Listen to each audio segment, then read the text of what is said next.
Okay, so we've had an update to FydeOS on the Raspberry Pi 5. So we go to their site. So FydeOS is the same sort of operating system you get on a Chromebook, but it's a modified version of that. And you can install it on an ordinary PC or a Raspberry Pi or various other devices. So we go to downloads. We can see all the various different versions here. PC, virtual machine. In fact, I'll probably need to try that on my NAS drive. That would be interesting. FydeOS for you and also SBC. So if we click on the SBC one, so you can see here Raspberry Pi 5, Orange Pi, Caddis Edge 2, Relaxa Rock 5 and also the Pi 4 400. Works really well on a Pi 4. So this is version 20 and it's from the 19th of May, so it's only just come out. Let's download it.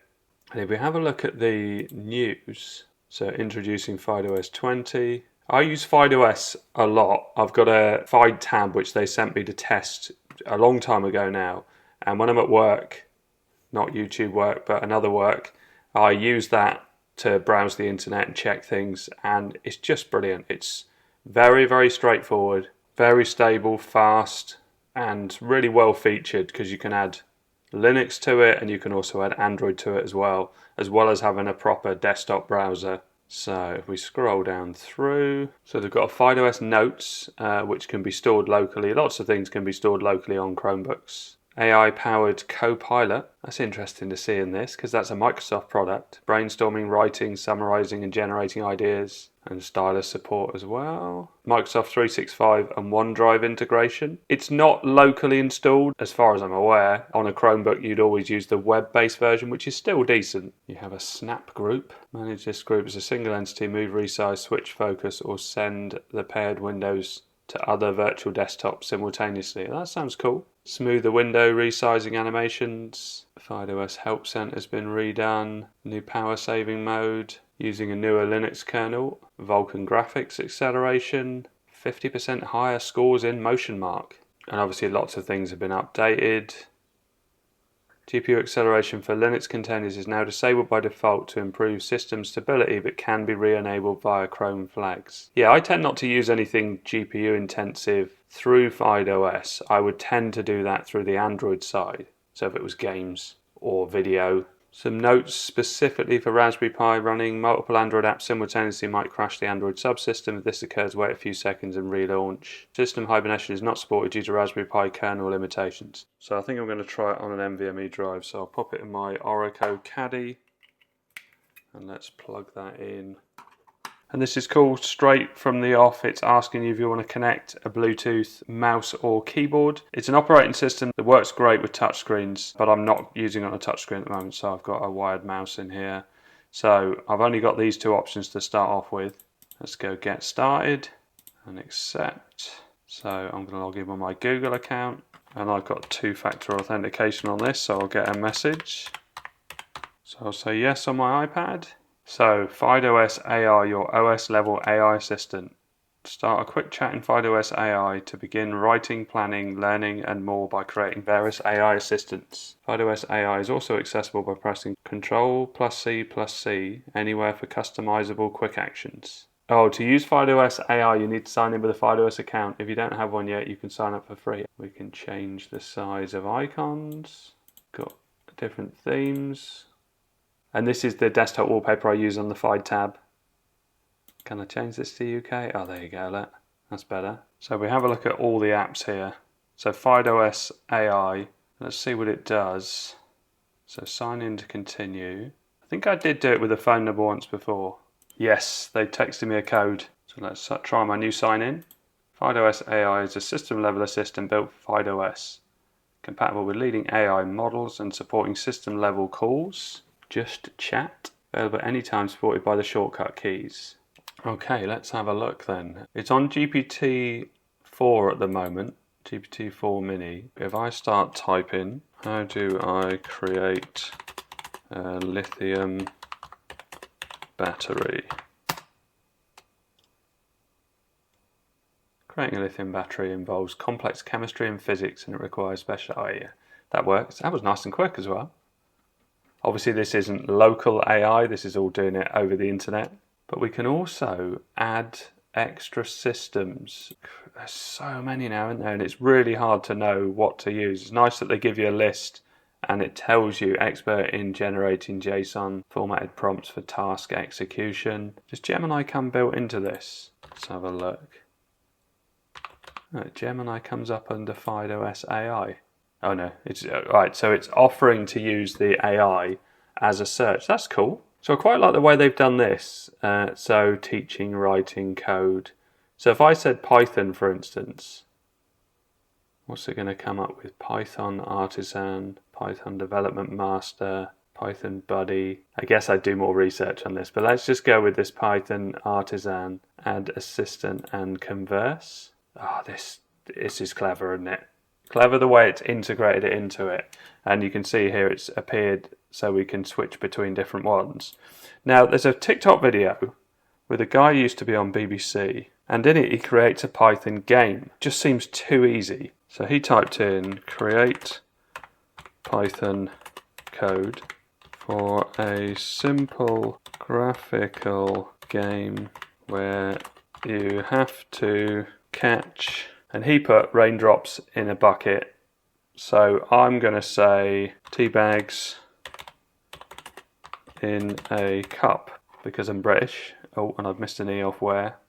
I'm sure the AI would be able to work that out. But let's give it the same thing as he did. So if I do send now. Oh, it said it's using GPT-4. But it says Python Artisan up here. Maybe that's something, I don't know. It's doing it though. Issue is that I don't have Linux at the moment on here, or Python.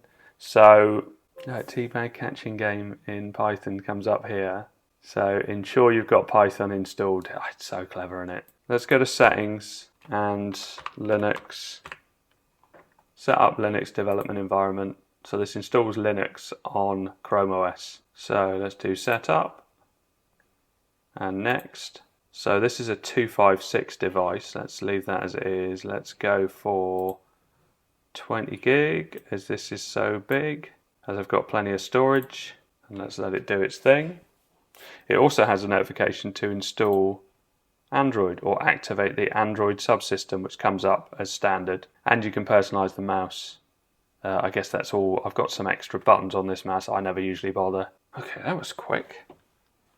Okay, that was very quick. Right, so if I now go back here and install Pygame, so let's try and just see if that works. And I've got to install pip as well. Is it just sudo apt install pip? Yeah, it might be. You can see the Linux works absolutely fine within this system. I've got other videos of me installing games and programs and various different things. It does say it can't get everything. Okay, still doesn't like it. So what happens if I just try and install Guinea? And if I was to copy all the code up here. Oh, so it's got a copy option here, look. So if I do Guinea to launch it and then just copy that into there, I will give it a go. I don't do coding, as you can probably tell. What's it doing? It's doing something here.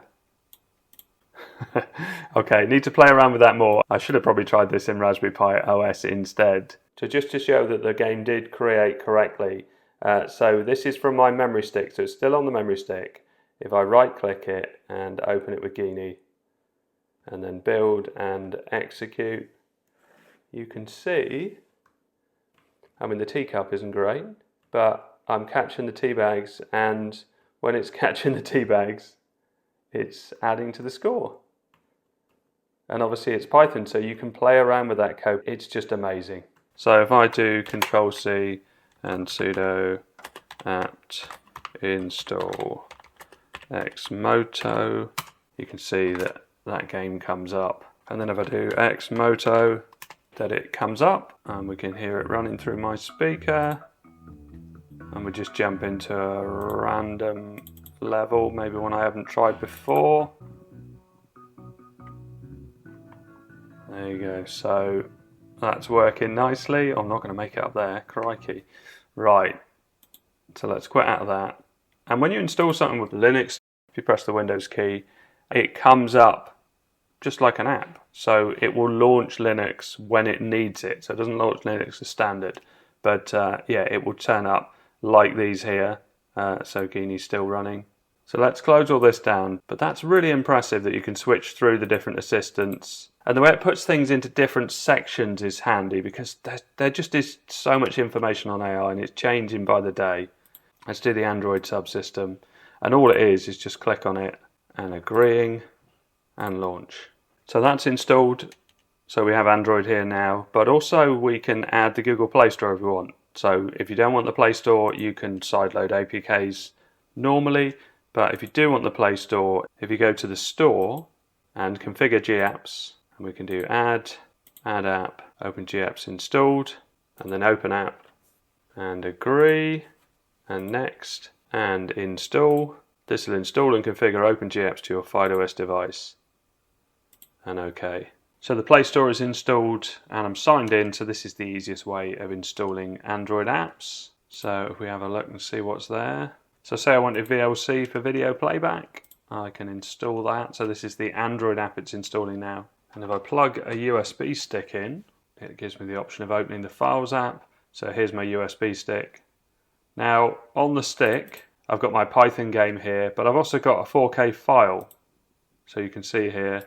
Now if I right click now, what's it going to give me? Yeah, so it automatically picks, even though it's an Android app, it gives me that as an option. App is designed for mobile. Oh, it's not playing great. Okay, well, when I tried it before, if I go through the browser, if I do Control O, I can navigate to my stick and that folder, and let's try playing that in the browser. Plays absolutely fine. Isn't that weird? I guess it might be a hit and miss with some of the Android apps, but the Android performance has been great in some of the videos I've shown before. We'll play that same video actually. Play PSP video 4K. And if we scroll down, here it is. Let's see how well that goes. So it started off a bit rough, but it seems to have picked itself up now. That's looking pretty decent. Right, let's quit out of that. So I've always been impressed with FydeOS. As I say, I use it on the Fyde tab, which is a Rockchip processor, and works really well on that. But even on the Pi 4 4GB model, this was a decent operating system and nice enough to use. I'm happy to say that it does work on the new D variant Pis, so the Pi 500, and the newer Raspberry Pis work with this fine. Previous versions didn't work because of the processor change. So as I mentioned before, I've got several videos on either OpenFyde or FydeOS if you want to go back through those to get an idea of what the operating system does. Just wanted to highlight some of the changes. The AI bit I'm really impressed with. I really like the integration with that. The fact that it gives you so many different systems that you can use for free is super impressive. Okay, so hope all this helps. Thanks very much for watching. Please like and subscribe.